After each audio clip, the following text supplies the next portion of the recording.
గతంలో సత్యవర్ధన్ అనే ఒక దళిత యువకుడిని కిడ్నాప్ చేసిన కేసులో వల్లభనేని వంశీని అరెస్ట్ చేశారు. మనందరికీ తెలుసు. నిన్న కూడా మాట్లాడుకున్నాం. వల్లభనేని వంశీని అయితే పోలీసులు తమ కస్టడీకి ఇవ్వాలని పిటిషన్ వేశారు. దానికి విజయవాడ SC/ST కోర్టు కూడా అనుమతి ఇచ్చింది. అయితే విచారణ కోసం నిన్న వల్లభనేని వంశీని అయితే పోలీసులు తమ అదుపులోకి అయితే తీసుకోవడం జరిగింది. అయితే విచారణలో అడిగిన అనేక ప్రశ్నలకు వల్లభనేని వంశీ తెలియదు, గుర్తులేదు, మర్చిపోయాలంటి సమాధానాలు చెప్పి తప్పించుకునే ప్రయత్నం చేశాడు.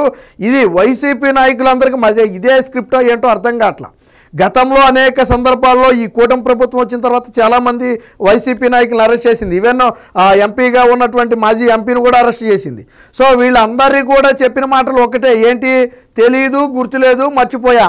బహుశా మరి జగన్మోహన్ రెడ్డి అరెస్ట్ అయిన వాళ్ళందరికీ సేమ్ స్క్రిప్ట్ ఇచ్చాడో ఏమో తెలియదు. కానీ ఇప్పుడు నిన్నగాక మొన్న జరిగిన ఘటన తెలియదు అంటే, నువ్వు ఒక వ్యక్తిని కిడ్నాప్ చేసి ఆ వ్యక్తి ఎవరో నాకు తెలియదు అంటే నమ్మశక్యంగా ఉండదు. పాతకాలపు సామెత ఒకటి ఉంది, అబద్ధం చెప్తే కొద్దిగా అతికినట్టు ఉండాలని చెప్పి ఒక పాతకాలపు సామెత ఉంది. కానీ వీళ్ళు అబద్ధాలు చెప్తే ఇట్టే చిన్నపిల్లలకు కూడా దొరికిపోతారు, వీళ్ళు చెప్పేది అబద్ధం అని చెప్పి. సో నిన్న జరిగింది కూడా అదే. సత్యవర్ధన్ అనే వ్యక్తిని ఎందుకు మీ ఇంటికి మీ కారులో తీసుకొచ్చారు, ఎందుకు హోటల్స్లో ఉంచారు, ఎందుకు ఆ అబ్బాయిని కిడ్నాప్ చేశారంటే అసలు ఆ వచ్చిన వ్యక్తి సత్యవర్ధన్ అని తెలియదంట. పాపం సత్యవర్ధన్ ఆ వ్యక్తి ఎవరో తెలియకుండానే వల్లభనేని వంశీ తన ఇంట్లో ఉండటానికి ఆశ్రమం ఇచ్చాడంట. నమ్మశక్యంగా ఉందా? నేను వెళ్తా, నాకు ఆశ్రమం ఇస్తాడా? వల్లభనేని వంశీ ఇంటికి నేను వెళ్తా, నాకు ఆశ్రయం ఇస్తాడా వల్లభనేని వంశీ?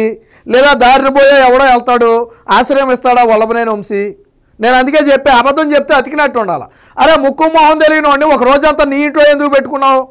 ఒప్పుకున్నాడు, ఇంట్లో పెట్టుకున్నాడని ఒప్పుకున్నాడు. ఎందుకంటే సీసీటీవీ రికార్డ్స్ అని, సీసీటీవీ రికార్డులు ఉన్నాయి. వల్లభనేని వంశీ ఇంట్లోకి ఈ సత్యవర్ధన్తో పాటు మరొక 2-3 లోనికి వెళ్ళారు. సో అది సీసీటీవీ ఫుటేజ్లో రికార్డ్ అయింది. కాబట్టి వెళ్ళలేదు అని చెప్పడానికి, రాలేదు అని చెప్పడానికి సరిపోవడం. కాబట్టి ఏమన్నాడు? వచ్చిన మాట వాస్తవమే, కానీ ఎవరో తెలియదు, వచ్చింది ఎవరో తెలియదు.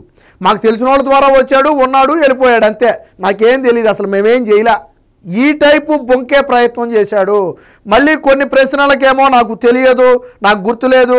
వల్లభనేని వంశీకి సంబంధించినటువంటి ఫోన్ల గురించి అడిగితే ఆ ఫోన్లు ఎక్కడ పెట్టాడో ఆయనకే గుర్తులేదంట. మరి ఇది ఏమైనా నమ్మశక్యంగా ఉందా? ఇప్పుడు మీ ఫోన్ కానీ నా ఫోన్ కానీ సాధారణంగా మర్చిపోవడం అంటే కామనం. సరే అక్కడ పెట్టో ఇక్కడ పెట్టో ఎక్కడ పెట్టో మర్చిపోతాం. బట్ పూర్తిగా ఫోన్ పోయిందంటే ఎందుకు పోయింది, ఎలా పోయిందో తెలియాలి కదా. అట్లీస్ట్ నువ్వు కంప్లైంట్ ఇచ్చి ఉండాలి కదా. అటు పోయింది అని చెప్పట్లేదు, ఇటు ఉంది అని చెప్పట్లేదు, ఎక్కడ పెట్టానో మర్చిపోయానో అన్నాడు. ఎందుకని? పోయింది అంటే నువ్వు ఎందుకు కంప్లైంట్ ఇవ్వలేదని అడుగుతారు, లేదు ఉంది అంటే ఫోన్ ఇమ్మని అడుగుతారు. కాబట్టి ఎక్కడ పెట్టానో మర్చిపోయానని చెప్తున్నాడు. మరి ఇవన్నీ డొంక తిరుగుడు సమాధానాలు కదా. అంటే చేసిన తప్పును కప్పిపుచ్చుకోవటానికి నిన్న వల్లభనేని వంశీయే కాదు, వల్లభనేని వంశీతో పాటు ఈ కిడ్నాప్లో పాల్గొన్న మరొక 2 కూడా నిన్న కస్టడీకి తీసుకున్నారు. ముగ్గురిని వేరువేరుగా 3 ACPలు విచారించడం జరిగింది. మిగతా 2 ఏం చేశారంటే వల్లభనేని వంశీని ఎలా తీసుకొచ్చారు, ఎలా తీసుకెళ్లారు, ఎక్కడెక్కడ పెట్టి వేధించారు అనే విషయాలు చెప్పారు. బట్ దీని వెనక ఎవరుందనేది ఆ 2 కూడా చెప్పలా. ఇక్కడ వల్లభనేని వంశీకి వాళ్ళకి తేడా ఏంటంటే, వల్లభనేని వంశీ నాకు తెలియదు అన్నాడు, బట్ వాళ్ళు కిడ్నాప్ చేసినట్టుగా దాదాపుగా ఒప్పుకున్నారు. ఒప్పుకోవడమే కాదు, ఎక్కడెక్కడ సత్యవర్ధన్ని తిప్పారు అనేది వాళ్ళిద్దరూ ఒప్పుకున్నారు. కానీ చేయించింది ఎవరనేది చెప్పలా. సరే ఇంకా 2 రోజులు కస్టడీ ఉంది. ఈరోజు రేపు కూడా పోలీసుల కస్టడీలో ఉంటారు. ఖచ్చితంగా ఏదో క్లూ పట్టుకుని అయితే లాగుతారు అనుకుంటే అది వేరే విషయం. కానీ వల్లభనేని వంశీ మాత్రం చాలా చాకచక్యంగా పోలీసులకు సమాధానాలు చెప్పకుండా, అడిగిన ప్రశ్నలకు డొంక తిరుగుడు సమాధానాలు చెబుతూ, కొన్నిటికి గుర్తులేదు, మర్చిపోయానని చెప్పి వంకర సమాధానాలు చెబుతూ తప్పించుకునే ప్రయత్నం చేశాడు. ఒక వ్యక్తి ఇలా వంకర సమాధానాలు చెప్పి తప్పించుకున్నాడు అంటేనే అందులో వాస్తవం ఉందని అర్థం. ఇది మరి వైసీపీ నాయకులందరికీ ఇదే సేమ్ స్క్రిప్టు. గతంలో జోగిని అరెస్ట్ చేసినప్పుడు కానివ్వండి, ఎంపీ నందిగామని అరెస్ట్ చేసినప్పుడు కానివ్వండి, లేకపోతే వాళ్ళ అనుచరులను అరెస్ట్ చేసినప్పుడు కానివ్వండి, మొన్న రఘురామకృష్ణరాజు మీద టార్చర్ చేసినటువంటి తులసిరామ ఎవరో ఉన్నాడు, రఘురాము, ఆయన అరెస్ట్ చేసినప్పుడు కానివ్వండి, IPS అడిషనల్ SPగా ఉన్నటువంటి విజయపాల్ని మొన్న అరెస్ట్ చేసినప్పుడు కానివ్వండి, వీళ్ళందరూ చెప్పిన సమాధానాలు ఏంటి? ఒకటే సమాధానాలు, తెలియదు, గుర్తులేదు, మర్చిపోయా. మీరు 20 ప్రశ్నలు అడిగితే ఒక ప్రశ్నకు కూడా సూటిగా సమాధానాలు రావు. అన్ని ప్రశ్నలకు ఒకటే సమాధానం, లేదా మౌనమే సమాధానం. ఆధారాలు ముందు పెడితే మౌనం సమాధానం, ఆధారాలు ముందు పెట్టకపోతే తెలియదు, గుర్తులేదు, మర్చిపోయా. ఇక్కడ కూడా వల్లభనేని వంశీకి ఆధారాలు ముందు పెట్టారు. ఇంట్లోకి సత్యవర్ధన్ని తీసుకెళ్లిన వీడియో క్లిప్స్, CC రికార్డులు ముందు పెట్టిన తర్వాత ఏం చెప్పాడు? వచ్చిన మాట వాస్తవమే అన్నాడు. అదే పెట్టకపోతే నాకు తెలియదు అంటాడు. ఆ వ్యక్తి ఎవరు నాకు తెలియదు అంటాడు. CCTV రికార్డ్స్ ముందు పెడితే వచ్చిన మాట వాస్తవమే, మా ఇంట్లో ఒకరోజు తిని ఉన్నమాట వాస్తవమే, కానీ ఆ వ్యక్తి ఎవరో నాకు తెలియదు. మరి తెలియనోడిని నీ ఇంట్లో ఒకరోజు ఎలా పెట్టుకున్నావయ్యా? ఇప్పుడు నేనే ఉన్నాను, పోనీ వల్లభనేని వంశీ లెక్క ప్రకారం తెలిసిన వాడు కూడా సత్యవర్ధన్ వెళ్ళాడు. అప్పుడు వెళ్ళినప్పుడైనా సరే, ఒరే బాబు ఎవర్రా బాబు మీతో పాటు తీసుకొచ్చారు, ఎవరు ఈ వ్యక్తి అని అడగాలి కదా. నువ్వు అడిగితే వాళ్ళు ఏదో ఒకటి చెప్తారు కదా. అసలు నీ మీద కంప్లైంట్ ఇచ్చినటువంటి సత్యవర్ధన్ ఎవరో నీకు తెలియదంటే నమ్మశక్యంగా ఉందా? ఆ రోజు కంప్లైంట్ ఇచ్చిందే సత్యవర్ధన్. నువ్వు కంప్లైంట్ ఇచ్చిన రోజే నా మీద ఎవడు కంప్లైంట్ ఇచ్చాడని చెప్పి నువ్వు ఆరా తీసుకుని ఉంటావు. అలాంటిది నీకు తెలియదని చెప్తున్నావు. అంటే పోలీసులను తప్పుదారి పట్టించడానికి ఎంచుకున్నటువంటి మార్గం. సో దీనికి సంబంధించి ఒక వార్త అయితే వచ్చింది, ఒకసారి చూద్దాం. తెలీదు, మరిచిపోయా, గుర్తులేదు. దర్యాప్తు అధికారుల విచారణలో అదుర్సు చూపించిన వైసీపీ నేత. అదుర్సు అంటే అదుర్సు సినిమా, అందులో కామెడీ డైలాగులు ఉంటాయి కదా. సో అదే సినిమాని పాపం పోలీసులకు కూడా చూపించారు. సత్యవర్ధన్ ఎవరో కూడా తెలియదట. ఒక రాత్రంతా సత్యవర్ధన్ తన ఇంట్లో ఉన్నాడని వెల్లడి, కానీ గుర్తించలేదట. ఇంటి నుంచి వెళ్ళిపోయాకే తెలిసిందట. ఇంటి నుంచి వెళ్ళిపోయాక ఏమన్నా ఆ ఫోటోని ఏమన్నా సెట్ చేసి కనుక్కున్నావా? నువ్వు ఇంట్లో ఉన్నప్పుడు ఆ వ్యక్తి ఎవరైనా అడగలేదు, కానీ ఇంటి నుంచి బయటికి వెళ్ళిపోయిన తర్వాత ఆ వ్యక్తి సత్యవర్ధన్ అని తెలిసిందంట. చెప్పేవాడికి నీకు సిగ్గు లేకపోయినా ఈనేవాడికి సిగ్గు ఉండాలి. టీడీపీ కార్యాలయంపై దాడి కేసులో యూటర్న్పై బలవంతం చేయలేదట. ఫోన్లు ఎక్కడున్నాయో గుర్తులేదని వెల్లడి. ఫోన్ల విషయంలో కూడా తప్పుదారి.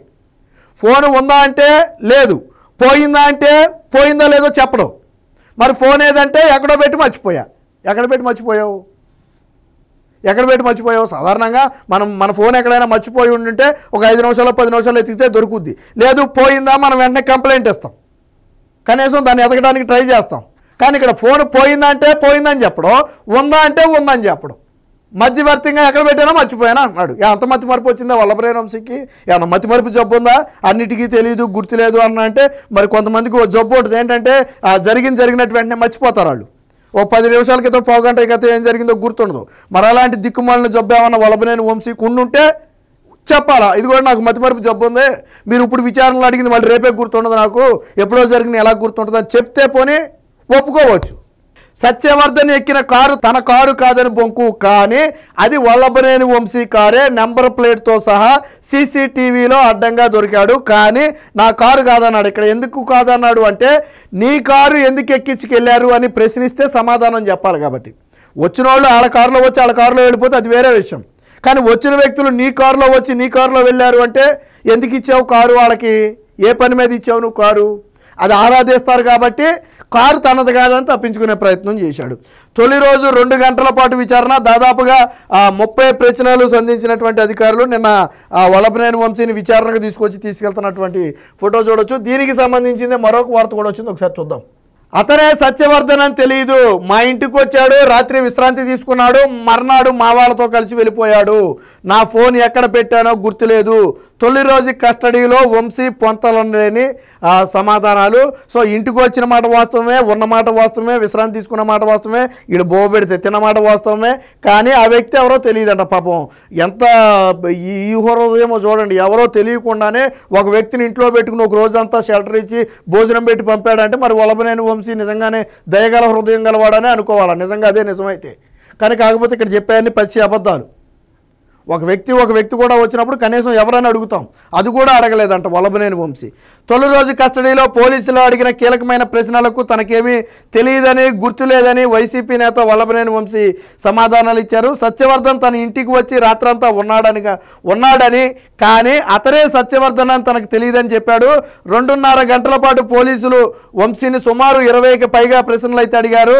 కొన్ని వీడియోలు చూపి ప్రశ్నించారని తెలిసింది. అన్ని ప్రశ్నలకు ఆయన దాటవేసే ధోరణిలో జవాబు ఇచ్చారు. 3 రోజుల కస్టడీలో భాగంగా నిన్న 11 గంటలకు తీసుకుని దాదాపు 12:30 గంటల నుంచి దాదాపు ఒక 3-4 గంటల పాటు అయితే చేయడం జరిగింది. అంటే కొన్ని కీలకమైనటువంటి ప్రశ్నలకు వల్లభనేని వంశీ సమాధానం చెప్పలేదు.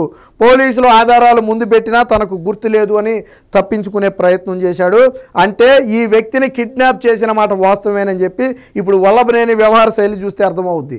ఫోన్లు గురించి అడిగితే చెప్పడు, ఎందుకు వచ్చాడు అని అడిగితే చెప్పడు, నీ కారు ఎందుకు ఇచ్చావంటే చెప్పడు. మరి ఇవన్నీ ఎక్కడ సింక్ అవుతున్నాయి? సింక్ అవ్వట్లేదు కదా. అంటే జరిగిన మాట వాస్తవం. విచిత్రం ఏంటంటే వల్లభనేని వంశీతో పాటు అదుపులోకి తీసుకున్న ఇద్దరు ఈ సత్యవర్ధన్ ఎక్కడెక్కడ తిప్పి వేధించారో చెప్పేశారు. బట్ వాళ్ళు చెప్పాల్సింది ఏంటంటే దీన్ని ఎవరు చేయించారనేది చెప్పాలి. ఆడ ఒక్క ముక్క చెప్పట్లా. జరిగిందంతా ఒప్పుకున్నారు, కానీ ఎవరు చేయించారనేది చెప్పట్ల. కానీ ఖచ్చితంగా దీనిలో ఏదో ఒక ఆధారంతో పోలీసులు అయితే కూపీ మొత్తం లాగుతారు. మొత్తంగా నిన్న వంశీ నాకు తెలియదు గుర్తులేదు అని సమాధానాలు చెప్పి పోలీసుల నుంచి అయితే తప్పించుకునే ప్రయత్నం చేశాడు.